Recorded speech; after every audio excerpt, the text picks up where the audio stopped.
moving to our last segment. It's called Keeping That Same Energy. Last week we had Corey Davis going against Sammy Watkins. They both kind of had so-so days. I believe Corey Davis did get in the end zone off 3 catches.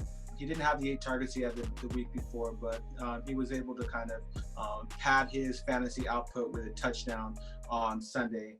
This week, we've got Jordan Reed going against Jonnu Smith. Jordan Reed had 8 targets, 7 receptions and 50 yards and 2 touchdowns on Sunday.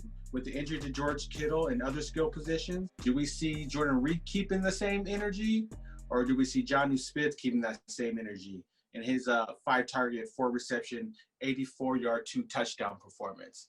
I'll start with you, Kosher. Who's keeping the same energy today? I'm going with Jonnu Smith. I want to go with Jordan Reed as a Niner fan, but the drop-off from Jimmy Garoppolo to Nick Mullins makes me very concerned. Nick Mullins did his best impersonation of Elvis Gerback in relief of Jimmy, going 8 of 11, but throwing a pick as one of the 3 that he didn't hit a Niners receiver on. I don't know how quickly he's going to be able to develop that chemistry with the receivers. For me as a Niner fan, it's a source of concern, whereas Smith does have chemistry with the Titans offense. I've got a lot more confidence in Jonnu Smith keeping up that production than I've gotten Jordan Reed, and that's just because of consistency at the quarterback position. Nye, who's keeping that same energy?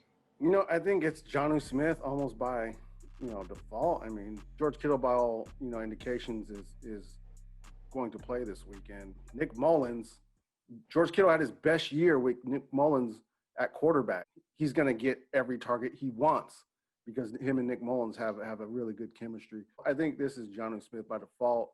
Even if A.J. Brown somehow plays this week, I still think Jonnu Smith is going to keep up that energy as much as he can. He had a great week last week. Big Baller Edgar, who's keeping that same energy, brother?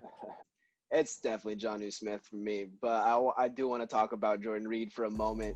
Jordan Reed is attractive, even with Kittle coming back. I think he's a deep streamer. Last week he had the most receptions for this team, and that's just to say, like, there's nobody healthy in their receiving core who is a better option than Reed. If Kittle's back, obviously it's Kittle, but we still have to wait 1 more week before they get Deebo Samuel off the IR, and I think that's where we start to talk about why isn't Jordan Reed keeping the same energy, because they are getting healthy guys back. Kittle is going to be back. Deebo is going to be back. We expect Ayuk to develop as the season goes along. Jordan Reed had 7 receptions last week. That might be the most, I'll go out and say it right now. That's the most receptions Jordan Reed is going to have in a game this season, barring even more serious injuries to the 49ers. And let's just hope that really doesn't happen. I don't want to put that out there. Jordan Reed might have just had his best game of the season, and there's no reason for him to continue this when they've got their starters returning healthy.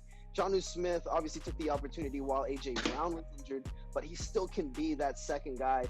He can still take turns with Corey Davis. They can still have an effective offensive system with Jonnu Smith as a major cog in it. Whereas when Jordan Reed, the 49ers get healthy, Jordan Reed's going to go back to what you saw week 1, which was not a playable guy. He was a guy who they have on the field for football reasons, but football reasons don't always equate to fantasy.